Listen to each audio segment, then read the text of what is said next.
आज हम जो है वो एक अनोखे मेहमान की दास्तान पे बात करने वाले हैं। और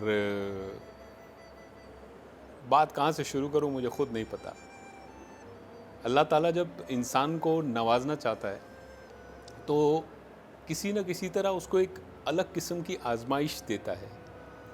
यह आजमाइश जो है, इससे जो गुज़र जाता है बेहतर तरीके से, उसके लिए रहमतें अल्लाह ताला नाजिल करते हैं। और जब आजमाइश ख़ानदान के ज़मरे में देखी जाए तो एक मुख्तलिफ़ आजमाइश भी हो सकती है। और जिस अनोखे मेहमान की मैं बात करने वाला हूँ आज, वो एक ख़ास बच्चा है, एक स्पेशल चाइल्ड जिसको हम कहते हैं, डिफरेंटली एबल्ड चाइल्ड। और ये ख़ास बच्चा कहीं दूर दराज का नहीं है, ये मेरे अपने ख़ानदान का बच्चा है, ये मेरा भाई है। मैं सोच सकता हूँ कि मेरे माँ बाप को जब वो छोटा होगा तो कितनी मुश्किलात पेश आई होंगी। मेरा भाई एक मंगोल चाइल्ड था। मंगोल चाइल्ड जो है वो बच्चा होता है जो जिसको हम कहते हैं फेलियर टू थ्राइव। कोई भी चीज़ सीखने में उसको जो एक नॉर्मल बच्चा है उससे काफ़ी ज़्यादा वक्त लगता है। उसकी हरकत और सकनात एक आम बच्चे से बड़ी मुख्तलिफ होती है।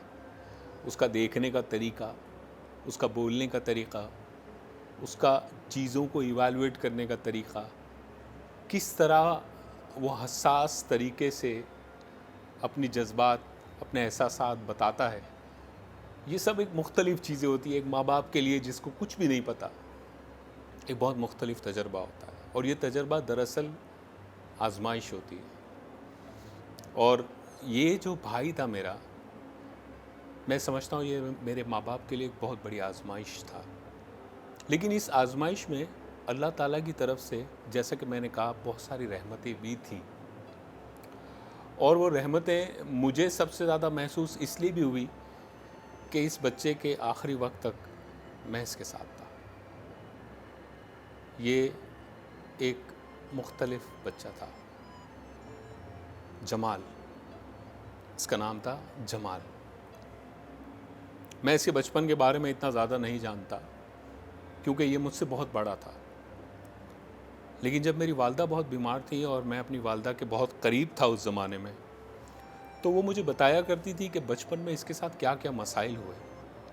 और जब मैं उन मसाइल को अपनी वालदा की ज़बान से सुन रहा था तो बज़ाहिर आप जब सुन रहे होते हैं तो आपको बहुत आसान लगता है, लेकिन जो शख्स उससे गुज़र रहा होता है, ये बड़ा मुश्किल है उसके लिए। ऐसे बच्चे को अपने साथ रखना, उसके साथ घूमना फिरना, लोगों की नज़रों का सामना करना, लोग उसके बारे में क्या सोच रहे हैं ये सोचकर किसी हद तक नदामत महसूस करना, ये सब आम सी बातें हैं जिससे वो ख़ानदान या ख़ास तौर पे वो वालिदैन गुज़रते हैं जिनके साथ ये बच्चा होता है। और इस बात का एहसास घूरने वाले को, उसको देख के हंसने वाले को, उसको देख के सरगोशी करके बात करने वाले को नहीं होता, लेकिन जिस पे गुज़र रही होती है उसको बहुत होता है। तो मुझे लगता है मेरे वालिदैन को, ख़ास तौर पे मेरी वालदा को, उस बच्चे को लेकर बड़ी फ़िक्र थी। इसीलिए जब वो ज़िंदगी के आखिरी मरहले में थी अपनी बीमारी की वजह से, तो उसने मेरा हाथ पकड़ के मुझसे कहा था कि इस बच्चे का ख्याल रखना बड़ा मुश्किल है। मैं इसकी वालदा हूँ लेकिन मुझे बहुत मुश्किल हुई, तो तुम्हें भी बहुत मुश्किल होगी। मैं नहीं जानता कि मैंने आखिरी वक्त में उस अपने भाई जमाल का कितना ख्याल रखा, लेकिन मेरे और उसके दरमियान बहुत फ़ासला था। और वो फ़ासला जो है वो अक्सर मेरे लिए बड़ी मुश्किलात पैदा करता था। मुझे याद है एक दफ़ा आधी रात के वक्त उसने ज़ोर ज़ोर से शोर मचाया।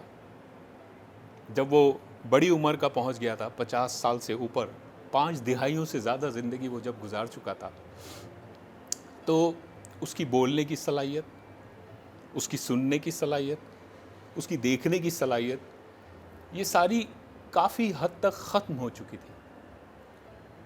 और इस हाल में इस तरह का ख़ास बच्चा अपने जज्बात, अपने एहसासात, अपनी ज़रूरतें, ये सब कैसे बताता है?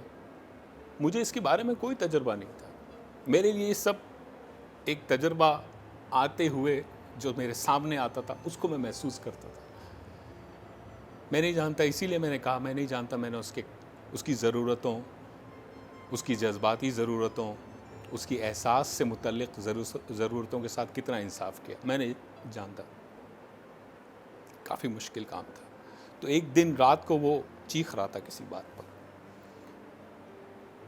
मैं उठा, मैं उसके पास गया और मैंने उससे कहा, जमाल क्या हुआ, क्यों चीख रहे हो?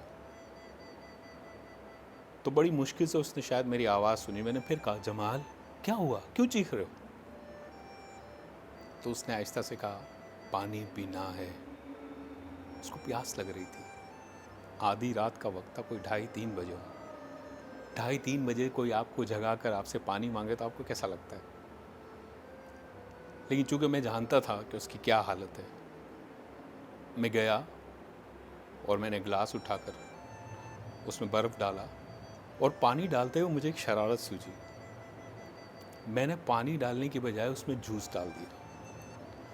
गिलास में बहुत सारा बर्फ़, क्योंकि उसको ठंडा पानी बहुत पसंद था, तो मैंने उसमें बहुत सारा बर्फ़ डाला और उसमें जूस डाल दिया। मुझे मालूम था कि देखकर वो कुछ नहीं समझ जाएगा, इसलिए मैंने आराम से जाके उसके हाथ में गिलास दिया और मैंने कहा, जमाल ये ले पानी, पानी पी ले जमाल। उसने उस गिलास को हाथ में लिया तो फिर कहा, ठंडा है, ठंडा है। मैंने उसे कहा, हाँ ये ठंडा है।